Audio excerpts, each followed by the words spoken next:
All right, praise the Lord, everybody. This is Bishop Wade, and what a joy it is to have you on a Tuesday Night Live. I know y'all used to be with me on Sunday Night Live, and we did a Monday Night Live. How many lives we gonna do? We gonna do all the lives right up to the International College of Bishops and Pastors. And probably more importantly is I have a deep commitment to help you grow and develop and reach your full potential. So I invited one of my friends, a great preacher and teacher, a great pastor and bishop, great prophet. And as a matter of fact, Bishop Odom gave us a powerful prophetic word on last night. Bishop Odom, if you would, just give greetings, tell us who you are, tell us what you want us to know. Let's just say hey to everybody. Oh, wow. What I want you to know. We'll be here all night. But no, greetings from Peters. Well, actually, I live in Chesterfield, Virginia. Our ministry is in Petersburg, Virginia. That's where we minister. We've been there over 21 years ministering to the saints there. We have a lot of retired military. We have people from where it's Fort Gregg Adams now. It got renamed. It used to be Fort Lee. It's Fort Gregg Adams now. And so we have retirees, we have active duty personnel, Marines, sailors, airmen, and so we're a big retirement community, and we're real close to Virginia State University. So we have a lot of students, and we have students who have graduated who decided to make their careers here. They anchored here, married here, got children here. So I tell you, it's just a culture we're building here in Petersburg. We've been doing it over 21 years, and we love what we do. My wife and I, we started the ministry over 21 years ago.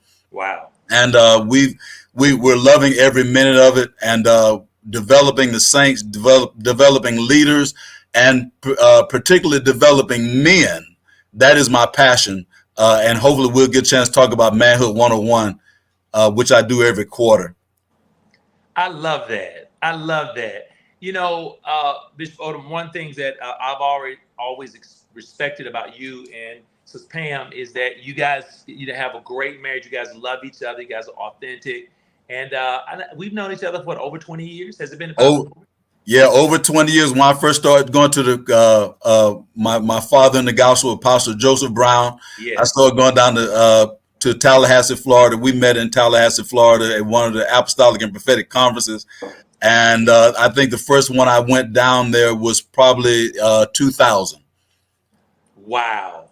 Yeah. And I tell people all the time, I say, you never know who you're going to meet and who you're going to bond with and who you're going to. I think we've always been just all four of us. We've just connected. We've just loved each other's company. Very positive. I think last time y'all came down, we were down in over here in Pier Park. Yeah. We walked the pier and just had a great time in the Lord. Wasn't that beautiful? Oh yeah, Destin is beautiful. Thank you for spending the day with us. We threw axes together. That's right. Yeah, come on. See, we went to Starbucks, and we went to one of your favorite restaurants. I got me some oysters. I cheated that day. I got me some fried oysters, I think, that day. Everybody gets a cheat day. That was my cheat day. So we always have a great time when we're with you guys, and you share some business ideas with us, and you're just always transparent with my wife and I. We laugh so much. I think you're right. We laugh. We have a good time. Yeah, and I think a lot of times people don't realize that. I think when we all get together, we still respect each other and stuff. But usually when we get together, we're just brothers, enjoying each other's company. The wives are doing their thing. We laugh and throwing axes, and just our time of relaxation and getaway. And we're going to talk about hobbies in a moment. So we got about 30 minutes together. And what I want to do is I want to ask you best practices. I think one of the things that I want to help people do who are growing and want to grow is to say, okay, I don't really know what to do, but how do I best do this? So I want to start with devotion. I want to start with God. I think God is always first. He's Alpha and Omega. Tell me, what are your devotional practices? And tell us how you do it. All right, great question. So I've been retired now out of the military over 20 years, and then I've been retired from contracting. I contracted over 20 years as well, and so I am full time ministry, Bishop. I don't know if I told you or not. I'm full time ministry. This is my second year full time ministry, and just believing, and God has been taking very good care of us, and we're just enjoying this retirement, but then we're not retired from ministry. Wonderful. And so what I do with my devotional life, what we talk about devotional life, first I get up early, 7 o'clock in the morning. Alexa wakes me up, wakes me and my wife. Yes. Yeah, she think I'm talking to her now. She's talking about what you want. No, I'm not talking to you right now. But we wake up 7 in the morning, and when we get up, I immediately wash my face. I go straight to my devotion place. Matter of fact, where I am right now, this is my sabbatical room. This is the place I've laid aside for me to get with the Lord. And I come down here and I begin to pray. And I've made a practice of praying 1 hour. I told God, I made a vow to God I would give him 1 hour a day in the morning. First thing in the morning, after I wake up, I'm going to give God 1 hour. Sometimes it goes over to an hour and a half. It may be 2 hours, but I give God an hour and a half of devotion. That devotion includes, I'm gonna give God some praise and worship. I always started with some praise and worship, and then I go into the litany of what I'm going to pray for. Mondays I pray for myself. Okay. Every Monday I pray for myself. Tuesday I'm praying for my children and my grandchildren. One question that my father in the gospel asked me one time, he said, Jeff, do you pray for the salvation of your children? And it's funny how I was taking for granted that, they were raised in a godly home. I don't really need to pray for them. Right. You just think that it's going to be automatic. One day they're going to get saved. They already saved. They was born Yeah. in the house saved. Yeah, they already holy. They already sanctified. But Apostle, he ignited something in me, and ever since he imposed that question to me, I lay aside a day, and that is the Tuesday. I lay aside Tuesday to pray for my children, Wow. and my grandchildren. on Wednesday, I specifically pray for my wife. That Wednesday is devoted to her. I'm praying for our marriage. I'm praying for her emotional state. I'm praying for her sexuality. I'm praying for the friends that she will meet. I'm praying for her protection. I'm praying for her devotion. I'm praying for her health. I'm praying for her emotional well-being, her mental stability, her physical. I can go through. I can go through a lot, but I'm telling you, Wednesdays is devoted to praying for my wife. Thursday, I pray for the people that God has given me to shepherd. I pray specifically. I have a roster, and everybody that's a son and a daughter in our ministry, I pray specifically for them and their families. And so, sometimes that takes more than an hour. So I'm praying for the saints. And then Friday, I'm journaling. I'm listening to what the Lord is saying. Okay. I'm writing down things that has happened during the week. And I just begin to write down things like, God, I thank you for giving me favor today. You gave me favor at the car dealer. You gave me favor with the mechanic. You gave me favor at the bank. And the list just goes on and on. I'm just thanking God. And then I allow God time to speak to me. And that is when God speaks to me, I'll write it down. I'll write some ideas down. I'll write some things down that God is saying. And that's specifically my day of journaling. And then Saturday, I know y'all might not think I'm saved, but I take off on Saturdays. That's your sabbatical. That's my sabbatical. I take off because that's my cheat meal day. Me and my wife gonna do some shopping. Or we're gonna go see a movie, or I sleep in. I don't exercise on Saturday. And then Sunday I'm back to my devotion again. Just asking God to bless me as I minister to the saints that day. And so, and then back to Monday, I'm back to my devotion time again. I really like that. I think you've probably been I've interviewed several people, but I love your system.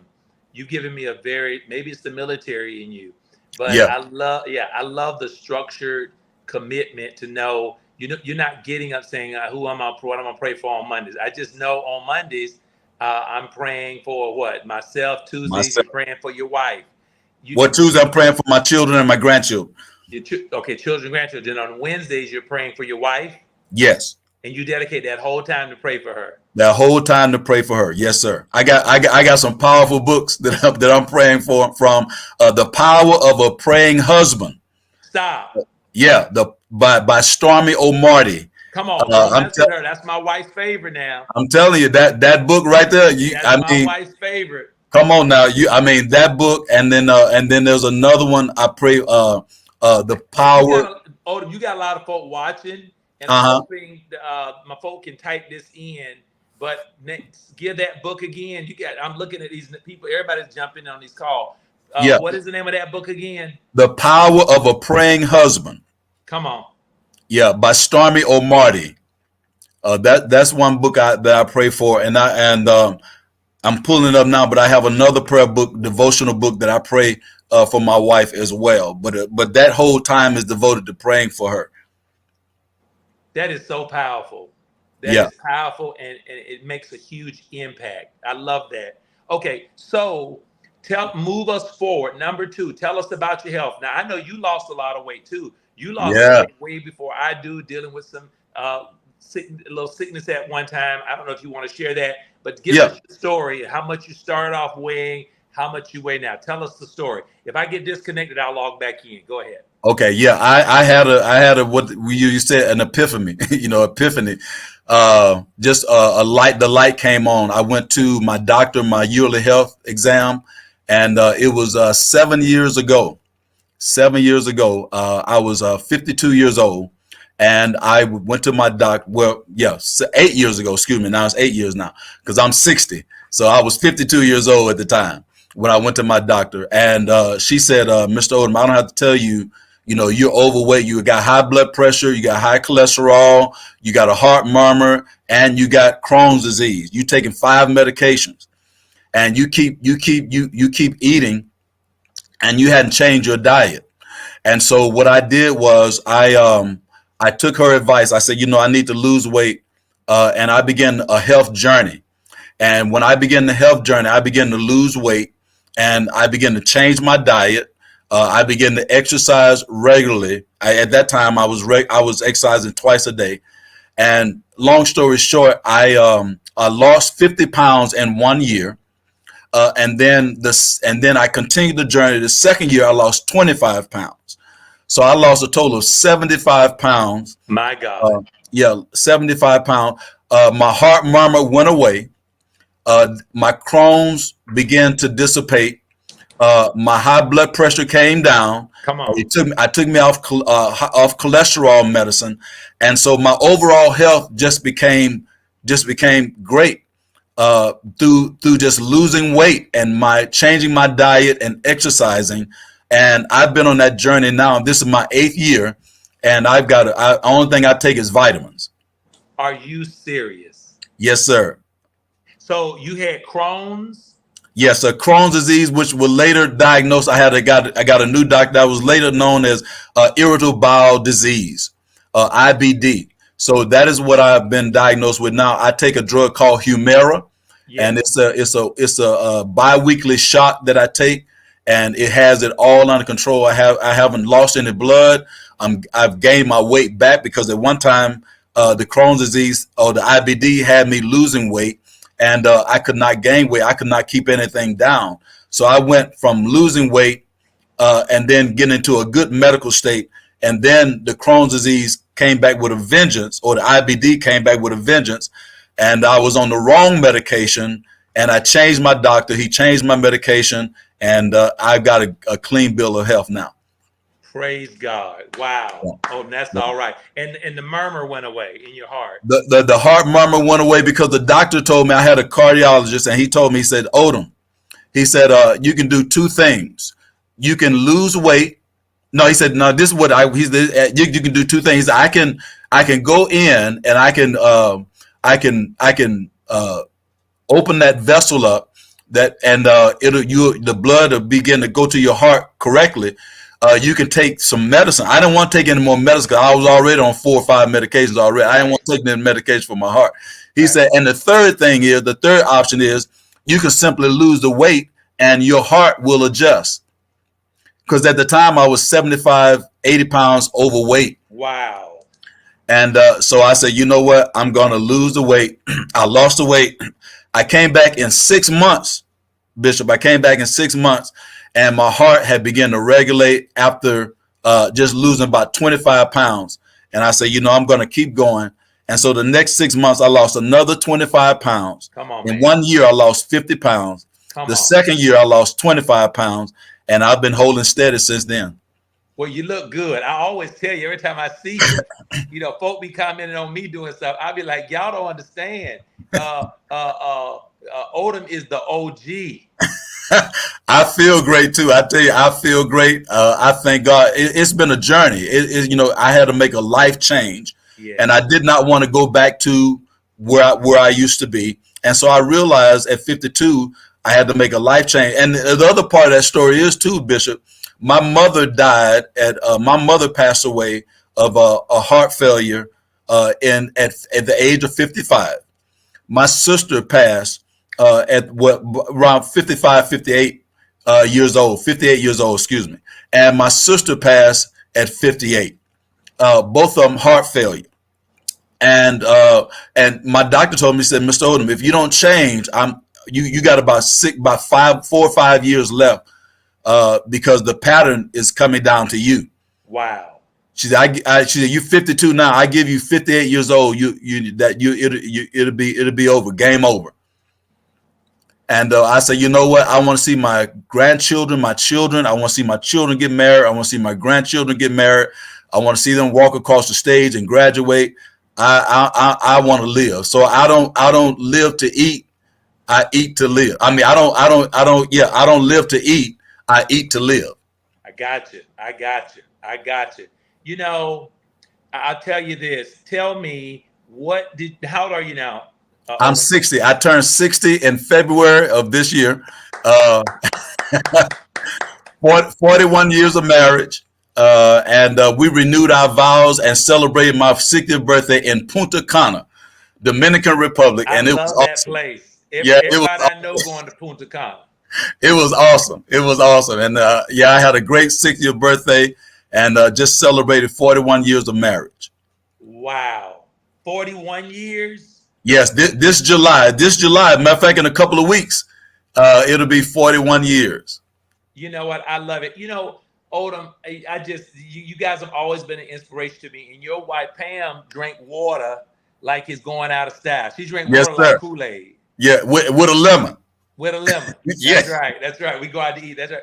And I love watching you guys do what you do. And you were way ahead of me before I started. I was, you know, I understood the science, but not really getting serious about it. And right. I got a few more questions. I got to move on, but I want to ask you one more question. Tell me, what have you cut out your diet? The majority of the time, 90% of the time, you cut these things out your diet. Well, I know this is going to shock a lot of people, but I still eat the foods that I like. I count my calories. I make sure that I'm at the end of the week, I'm at a caloric deficit because I eat sweets once a week. I might eat a slice of bread. I don't eat white bread. That's a change. Yeah. I don't eat white rice. The brown rice. I don't eat white. The white bread. I eat wheat bread. I don't drink, the white milk. I do the 2% or, okay. The 2% milk, things like I don't drink the whole milk, things like that. And so all the whites, I cut all the whites out of my diet.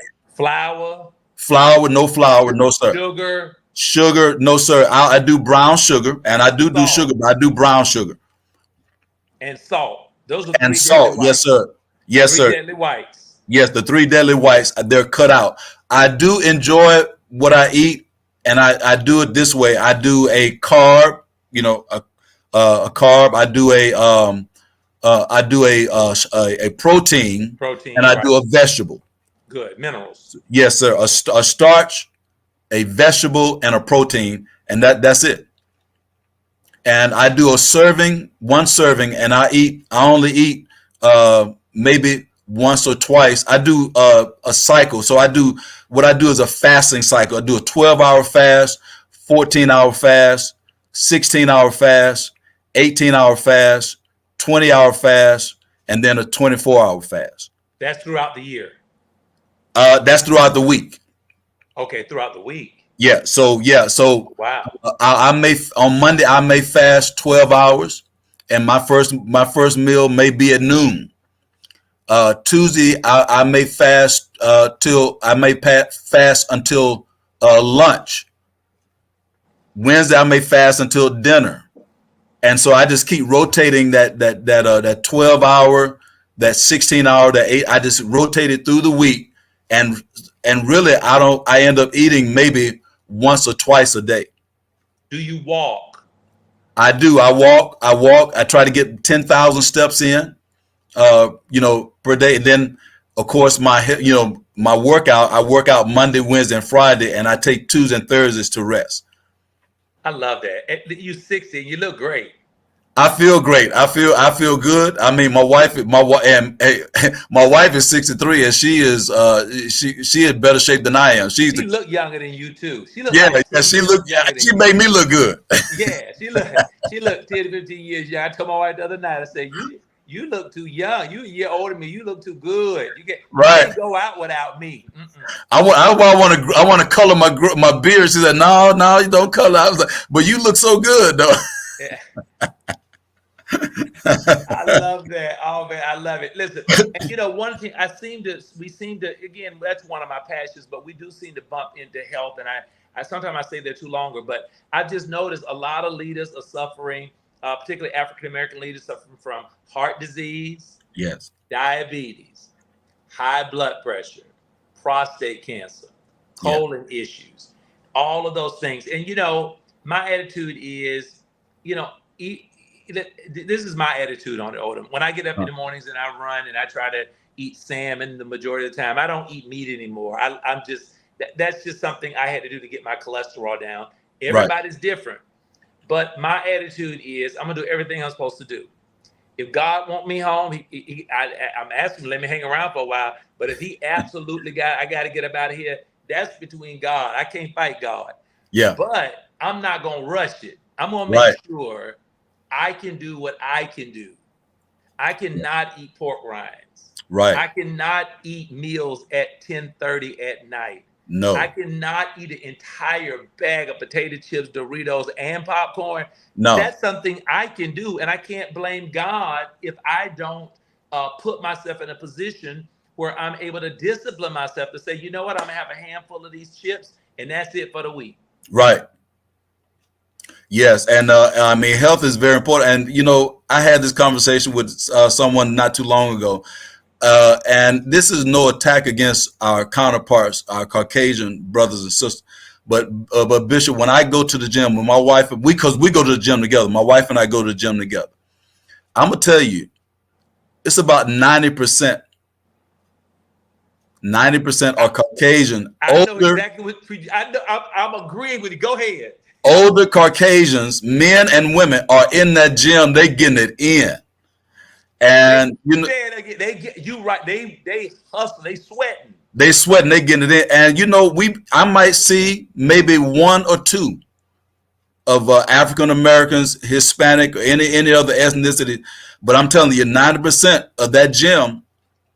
And they're in all kind of programs. They doing the work. They doing the bikes. They doing the Pilates. They doing everything that gym has to offer, and they are reaping the benefits of long life. And like you said, we don't consider our health. We're left behind.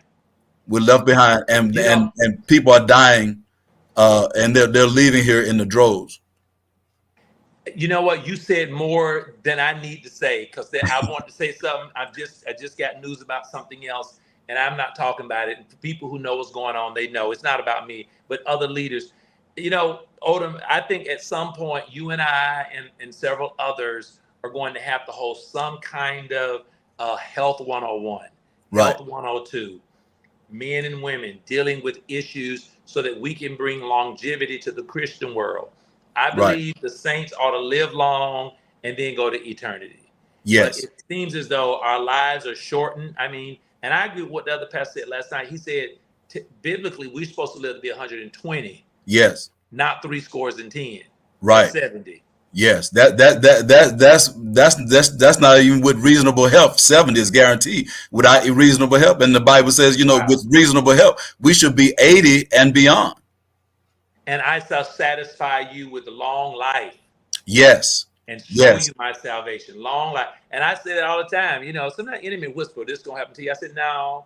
No. God said He's going to satisfy me with long life. He didn't say I was going to have long life. He said He was going to satisfy me with it. It's Right. going to be so good. And he's going to renew your youth like the eagles. See what I'm saying? Come And on. he's going to beautify the meat with salvation.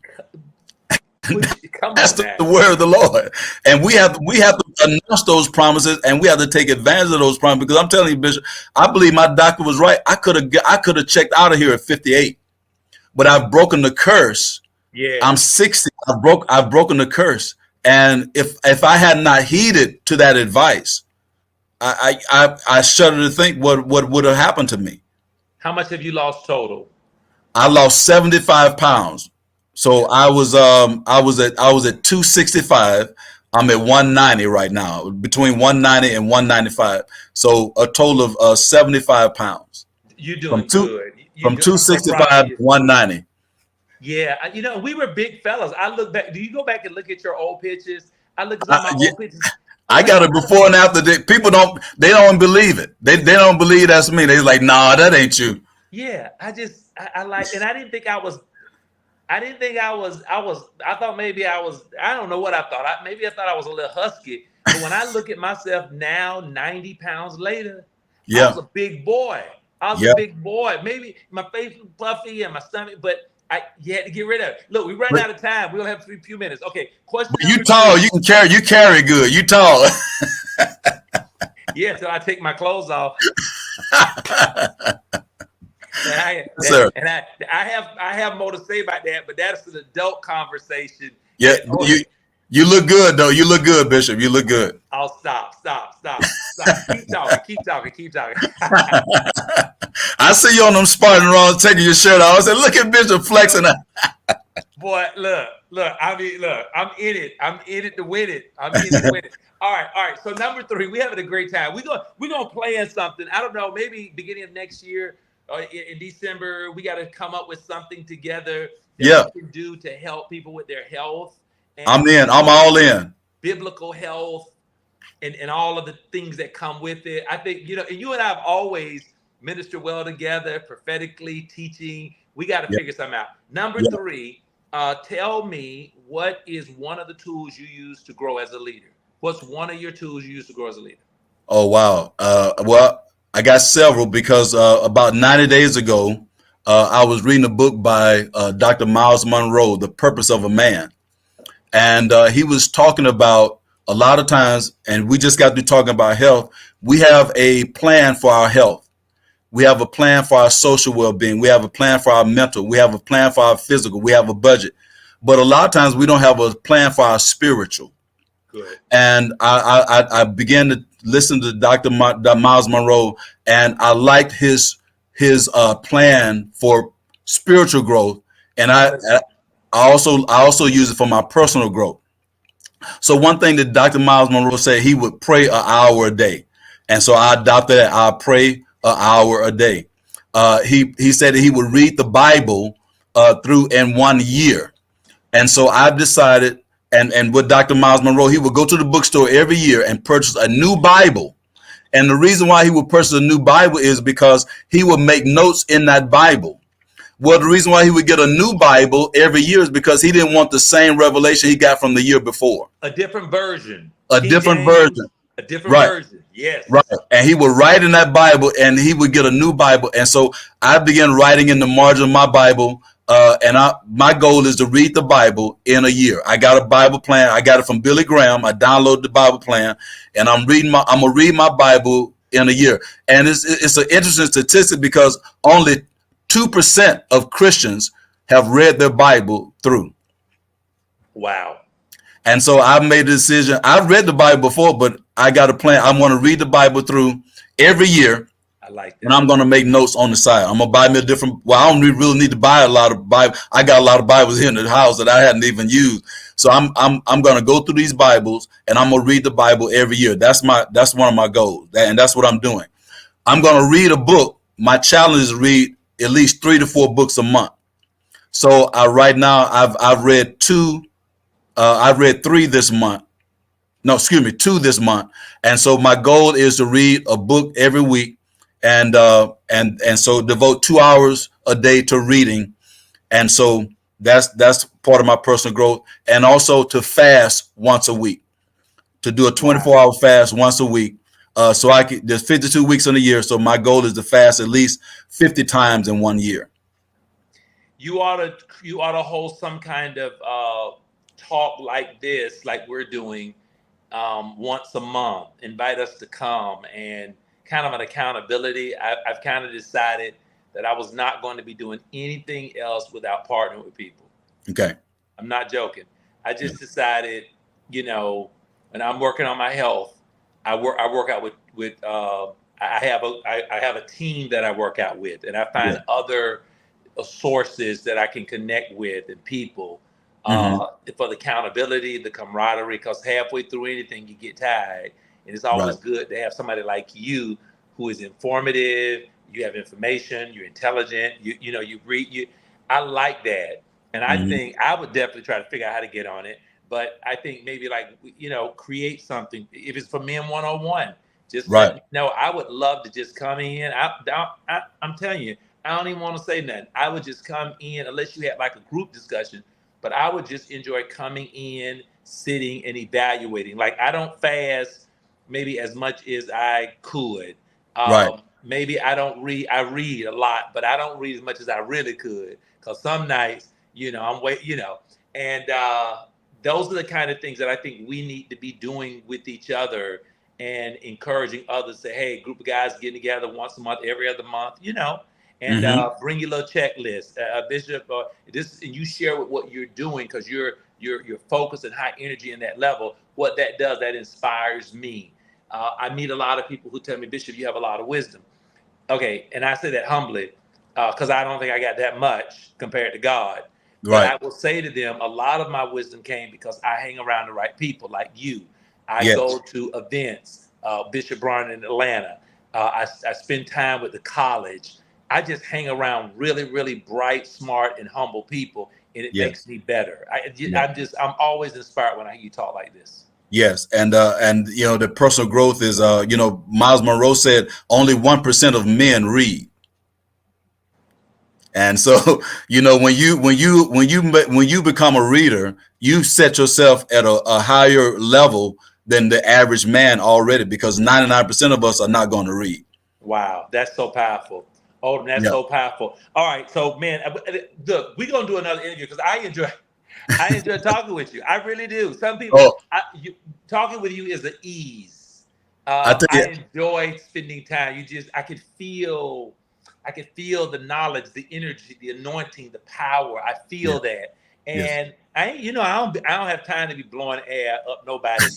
When I say something, I mean it. If I don't mean it, my attitude is don't say nothing. If I don't say nothing, then But I'm saying I really do enjoy spending time with you. I get inspired. I get great notes when I'm with you too.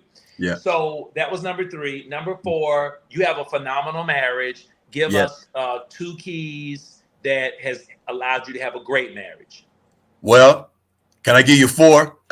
Yeah, just call them out. That'd be great. Okay. All right. When we talk to people who are getting married and people who are already married, you have to have this foundation. The foundation is sex. You have to have a intimacy that is beyond that is great. You said because sex, sex, sex, intimacy. I'm telling you. Ain't nobody mad with you. I'm telling you. You already know. You already know. As men, everything revolves around that. We're not sex demons, women. This is the way God made us. We have a a high sex drive because of the testosterone that's in our body. But Good. this, but and that's why the Bible says our bodies are not ours. My body doesn't belong to me. My wife's body doesn't belong to her. And because he said when we come together, we keep the enemy out of our marriages. And so sex is very important. I mean, I could just talk the whole gamut on sex, but sex is very important. Outside influences. Who are you talking to about your marriage? You shouldn't be talking to anybody else about your marriage except your pastor and God. Nobody else, no outside influence. You should be talking to mom and them, dad and them, cousin them, because they're going to be biased and they're only going to take your point of view. Outside, Or a therapist recommended by your pastor. yes, or a therapist recommended by your pastor. Very good. Outside influences, communication. You have to be a good communicator. I don't care if you say I'm an introvert, but you better become an extrovert when you get married, because that wife is gonna want that communication. She wants to talk. You know, men are headliners, but women are there in the details. They want to know every little detail. Come on. So you better become a good communicator. And so and then communicate when it comes to sex, when it comes to finances. The fourth thing is finances. You have to establish a good financial support system for your marriage. You have to get a budget. You have to save money, and you have to know how to be a good steward over money, because if you don't, it could ruin a marriage. So those four things, you have to have that stability, that foundation. And once you have that foundation, you can build up on that foundation, and you can have a great marriage, and you can have a testimony like me. You got 40 years of marriage. I love that. I be trying to catch up with you. I'm at 38. I just can't seem to catch you. As soon as I get to 40, you at 42. I can't catch up. Well, you almost there. Well, I celebrate 38 years of marriage. I mean, and you couldn't do it without that foundation.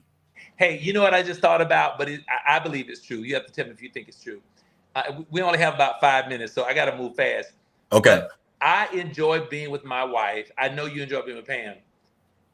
What's amazing is when the four of us get together. Yeah. It's like twice the bliss. Yes. Yeah. Have you noticed that? It's like, yes. I mean, we're together. We're not complaining. We're not upset.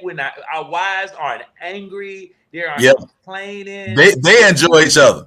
They have great, and they're not mad with us. They don't have this grudge against us. Yes. We like each other. We ain't trying to, counsel each other over some wild sin we got hidden in our back pocket. No. We just living the life in the kingdom.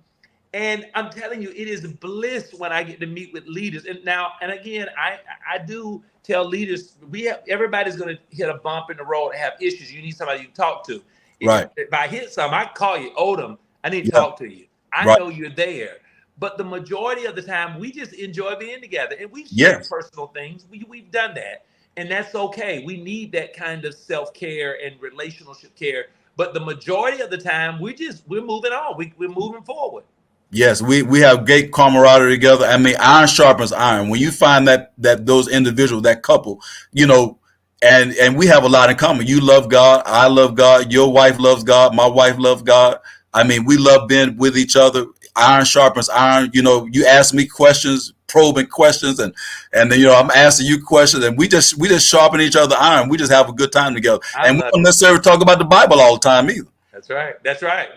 Most time we ain't no. We're not trying to. We need a break. Can we just be human? Let's just be friends for a few minutes, right? Yeah, let's eat some ice cream and go to Starbucks. Let's do something. Let's do something together. Let's throw an axe together. We went let's axe together.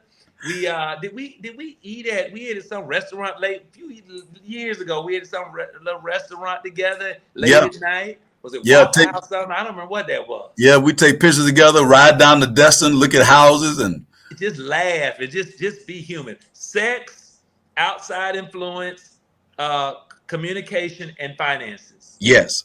Okay, I'm out of time. Last question. I have more, but this is going to do it. Tell me, what are your hobbies? What are the things you do to just relax your mind, have fun? Give me a hobby or two. You know mine. Mine's rock climbing. I do obstacle courses. I swim, I go through the mud. Half that's my therapy. I don't tell everybody. Half of it's my therapy. Why bitch you doing all that? Why bitch? Because when I climb up a rope, 30, 40 feet up in the air. I ain't got time to be thinking about what's going on in people's lives. If I don't hold on, I'm going down. That's a whole that's what I call meditation. That's Yeah. meditation, right? Yes. What are your Well, hobbies? I tell you, I like working out. I mean, I spend a lot of time at the gym. I mean, not excessive. I'm not a gym rat, but I mean, I devote at least 3 to 4 hours a week Right. going to the gym. I like working out. I like reading. I love reading. I devote 2 hours a day to reading. I love reading books. John C. Maxwell. I love his books. I mean, one of his books he wrote, just recently about how successful people think. Yes. That was an excellent book. I just got to reading Sex, Men, and God by Doug Weiss. That's excellent. And I'm currently reading. I'm going back and reading. I read it once, but I'm reading again. We Have Not Many Fathers by Mark Handy. Wow. It's an excellent book. The book by T.D. Jakes, Don't Drop the Mic. That was an excellent read. And so I love reading. I love car shows. I love to go to car shows. I love car shows. Really? I didn't know Yeah. that. Yeah, so I take my daughter. We've been to a number of car shows, and if they have a good car show and it's a good nice day, I like to go out there and look at cars. I'm a New Orleans Saints fan. So I love football. I used to be a football player in high school and college, and so I love the New Orleans Saints. I follow them even in the off season. I'm watching YouTube about about the New Orleans Saints, and I'm a member of our VFW. That's a veteran of foreign wars. So I do a lot of interaction with them as far as working in our community, and I love developing leaders. So I have a leadership class right now. It's called Timothy Training. We're training leaders. I have prophetic classes. So I love to teach. I love to read. I love to be around the people of God. And so, yeah, those are some of my hobbies. Those are some of the things I like to do. I have fun. And then, of course, I can't neglect spending time with my wife. I love being with my wife. We just hang out. We spend time together, and she's my best friend. And I tried golfing a couple of times. I gotta make more time to do it, but I really do like golfing. Very nice. Bishop Odom, it's been a joy to have you. We're gonna plan to get together again. I'm out of time. I tell you what I gotta go do later. I got one more thing. I just finished my book, Pointing the Way. Oh, yeah. How do we get it? How do we get it? You can go to Amazon. Go to Amazon.com. You can go to Kindle, and you will be able to get the book. It's not digital, so you can order the book, but it's on Amazon.com. Type in my name, Jeffrey V. Odom, or Jeffrey Odom, and it's Pointing the Way. Pointing the Way. It's a prophetic look at the prophetic ministry. A lot that my apostle Brown taught me about the apostolic. I used to travel down to Tallahassee all the time and get apostolic and prophetic teaching. So I wrote a book. I got some things in here that he said to me as a son about the prophetic, and it is just a good read. And so just go and get my book, Pointing the Way. And also, before we close, Bishop, I have 3 other books about marriage. Happily Ever After is a book I wrote a couple of years ago. I wrote a book about learning to soar, like you chronicle. You wrote a book about chronicling your testimony. Yes. My first book was Learning to Soar. I chronicled my testimonies, my triumphs, and even my defeats. I chronicled them in a book called Learning to Soar, and another book I wrote called Thy Kingdom Come. So they're all on Amazon, Amazon.com. Type in my name, and you can get my books. I'm done. Listen, this is Bishop Jeffrey Odom. I have enjoyed you so much. We got a plan to get together again. And I'm telling you now, I don't know how I'm going to figure this out. Bishop Odom, you got to connect with me with this college. We've been talking about trying to start what we call a college of prophets, where we create something and have leaders like yourself who's just divinely anointed to operate in the prophetic and have been trained by great leaders like Bishop Joseph Brown. Yes. We're going to talk more. We are. I'm coming at you. And listen, Manhood 101 we're traveling now, so we would love to come to Panama. We would love to come to Panama City. You guys can host a Manhood 101, and we'll be down there. Man, let me tell you, look, don't play with me. I'm gonna tell you what, I wish I had thought about this earlier. We could have had you at the college this year. You know, Yes. and let me, I gotta put a plug out. Next week, Right. July 22nd, International Leadership College of Bishops and Pastors. We are meeting. We are filled up. They texted me now. Some machine put an error out. If y'all see something that says the college canceled, the devil is a lie. Y'all know I don't cancel stuff. Out there's a storm out. We meeting. We are packed out. We are full. We got a couple more spaces left. I want to encourage you to be a part of the college. Bishop Odom, we're going to get together and figure something out. We got to figure something out because there are people who need to hear what you're saying. And I've been blessed. I'm going to get my book, Pointing the Way. Yes, Pointing the Way. Yes. It just came out. It's probably not even a month old, but it just came out last month. Okay, I got to run. There's a boat waiting on me. I love you, man. Now, listen, you all be blessed and have a great day. Bishop, I love you. Love you down in my heart. Thank you for having me. I appreciate you. I love you too. And we're going to get together soon. I love that. I would love that. Be blessed. Yes, sir. Love you. Take care. Bye-bye. Okay, bye-bye.